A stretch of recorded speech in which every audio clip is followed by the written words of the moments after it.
Baik, assalamualaikum warahmatullahi wabarakatuh. Salam sehat dan sejahtera untuk kita semua. Semoga kita tetap semangat belajar, semoga mendapatkan ilmu yang bermanfaat. Oke, untuk pertemuan meeting kali ini kita akan membahas tentang apa itu lingkungan belajar ya. Kalau kita kemarin udah belajar tentang kesiapan dan transfer pelatihan, kita juga perlu belajar tentang menciptakan lingkungan belajar dalam suatu pelatihan sehingga proses pelatihan itu nanti kalau misalnya lingkungan belajarnya itu kondusif, nanti bisa meningkatkan, transfer pelatihan sehingga nanti akan lebih efektif gitu.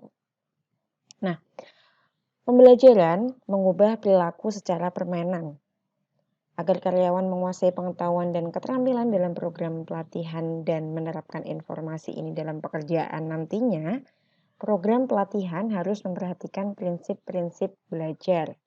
Dengan demikian, agar pembelajaran dalam program pelatihan itu efektif, perlu diciptakan lingkungan belajar yang kondusif. Jadi kalau misalnya lingkungan belajarnya nggak kondusif, kemudian knowledge manajemennya itu tidak tertata dengan baik, maka proses belajar ataupun mungkin proses mengakuisisi pengetahuan dari pelatih ataupun mungkin rekan sesama pelatihan itu tidak maksimal sehingga nanti output pelatihannya itu akan menurun tidak sesuai dengan ekspektasi perusahaan. Padahal ini harus juga diperhatikan oleh perusahaan karena kan pelatihan itu biayanya sekali lagi tidak sedikit gitu. Maka komponen-komponen yang mendukung kesuksesan pelatihan itu harus diperhatikan oleh organisasi. Salah satunya yaitu organisasi harus memperhatikan bagaimana lingkungan belajar itu kondusif.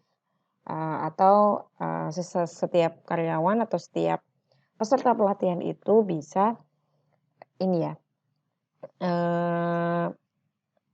saling gitu ya, saling support untuk menciptakan lingkungan belajar yang kondusif.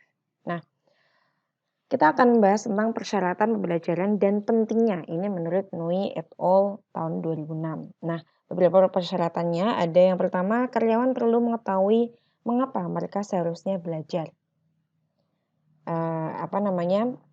Pentingnya untuk apa? Jadi pembelajar perlu memahami maksud atau tujuan program pelatihan. Kalau misalnya setiap peserta pelatihan itu memahami sebenarnya saya itu dikasih pelatihan itu untuk apa sih, tujuannya itu untuk apa, kemudian program pelatihannya tujuannya nanti apa.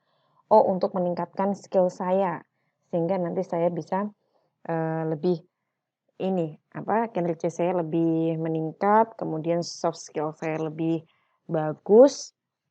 Nah, kalau setiap peserta itu tahu tujuan program pelatihan itu diadakan, maka dia pasti aware gitu ya, memiliki kesadaran tinggi akan proses belajar selama pelatihan. Tidak hanya selama pelatihan, tetapi juga ketika mereka bekerja sehari-hari mereka itu kan pasti mereka punya yang namanya akuisisi knowledge atau mungkin transfer ke teman-temannya ya, knowledge baru atau mungkin kemudian knowledge itu berbagai macam ya. Baik itu dari mungkin membaca informasi dari internet atau mungkin baca buku dan lain sebagainya. Kemudian yang kedua ada isi pelatihan yang bermakna. Nah, pentingnya adalah motivasi untuk belajar ditingkatkan ketika pelatihan dikaitkan untuk membantu pembelajar. Seperti terkait dengan tugas pekerjaan saat ini, masalah, meningkatkan keterampilan atau berkaitan dengan pekerjaan atau perubahan perusahaan. Jadi pentingnya pelatihan yang bermakna itu untuk memotivasi para peserta pelatihan sehingga mereka bisa mengatasi berbagai permasalahan ataupun mungkin berbagai kondisi cara kerja gitu.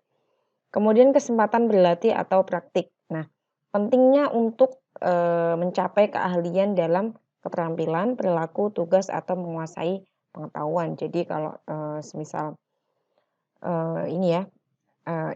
kalau misalnya pelatihan itu kan nggak mungkin hanya teori doang gitu ya, pasti diberikan kesempatan oleh pelatih untuk mempraktikannya ke dalam cara kerja baru yang setiap hari dilakukan sehingga nanti, dapat mencapai keahlian dan keterampilan para peserta gitu.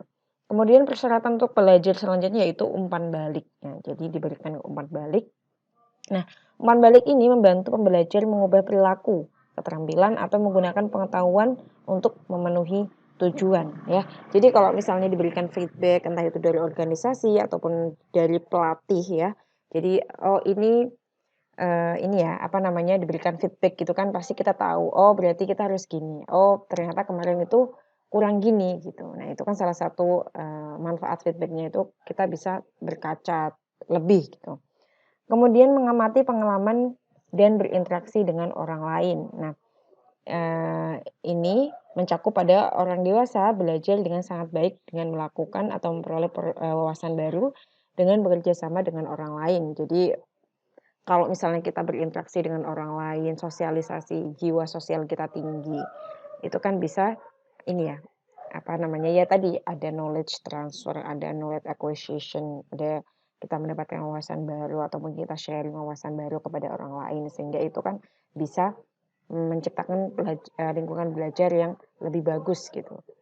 Kemudian koordinasi dan pelaksanaan program yang baik. Nah, ini pentingnya adalah untuk menghilangkan pengganggu yang dapat menghambat pelajaran. Jadi koordinasi itu penting ya. Jadi sesama tim ataupun mungkin satu divisi itu kalau misalnya koordinasinya bagus, tentunya dia juga bisa menciptakan ini ya lingkungan belajar yang bagus sehingga nantinya kalau misalnya ada apa namanya pekerjaan yang kurang sesuai kita bisa langsung ini atasi gitu.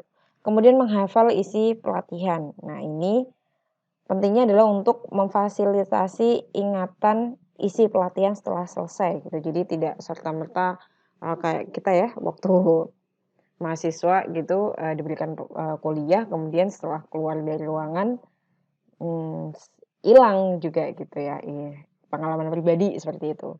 Nah, itu kalau misalnya ada apa namanya kita diberikan kesempatan ataupun mungkin apa ya namanya persyaratan ya bahwasannya nanti setelah pelatihan itu tetap kita bisa menggunakan informasi-informasi atau pengetahuan-pengetahuan baru itu untuk mengimplementasikan ke dalam kerjaan kita sehari-hari di kantor gitu. Nah, tujuan pembelajaran yang dinyatakan baik itu seharusnya memiliki komponen berikut ya. Yang pertama yaitu perilaku atau kinerja itu dapat diamati. Ya, misalnya waktu yang ditargetkan, tingkat kesalahan yang dapat teridentifikasi dan lain-lain ini termasuk kinerja. Kemudian yang kedua adalah kriteria yang dapat diukur, misalnya adalah presentasi ketepatan. Jadi ketepatan kerja ataupun ketepatan mengolah informasi dan lain sebagainya itu dapat diukur. Kemudian kondisi kinerja, yaitu misalnya spesifikasi kapan perilaku itu terjadi. Jadi kalau misalnya ada ini 3 tujuan pembelajaran itu dikatakan baik jika memenuhi beberapa komponen-komponen ini. Kemudian contoh kinerja untuk tujuan pembelajaran ya, ada beberapa contoh kinerja itu meliputi aspek kognitif, afektif, dan juga psikomotor. Nah, untuk kognitif itu ada beberapa hal. Yang pertama ada pengetahuan. Nah, pengetahuan ini itu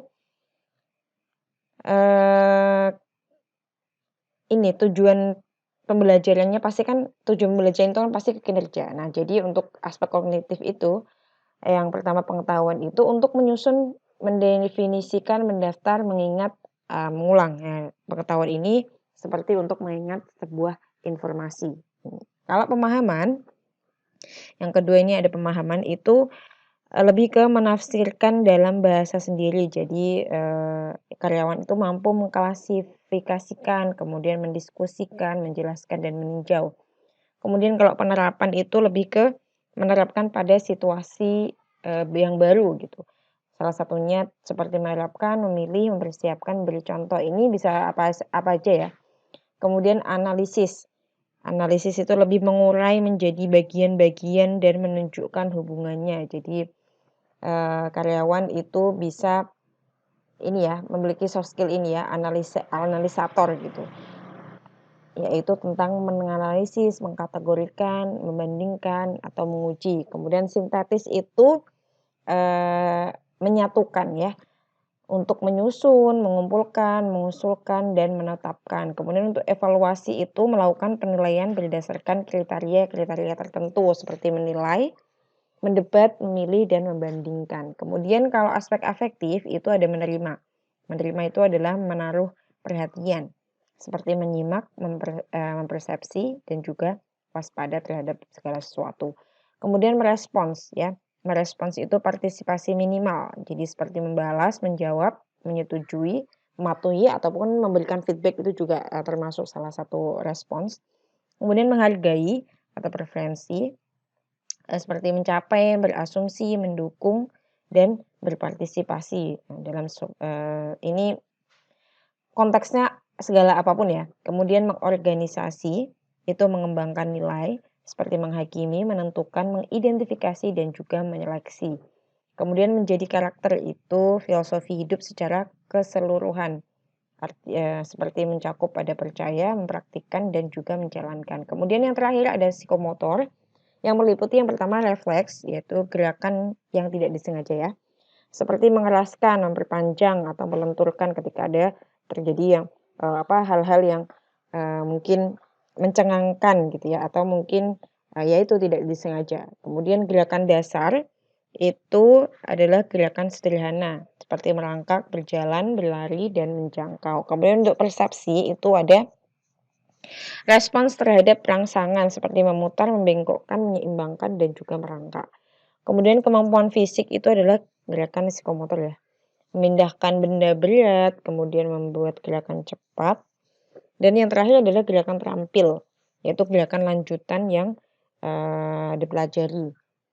Ini termasuk memainkan instrumen atau alat dan juga menggunakan alat tangan. Ini ya lebih ke generik ya umumnya gitu. Adalah ini contoh kinerja untuk tujuan pembelajaran. Kemudian umpan balik ya.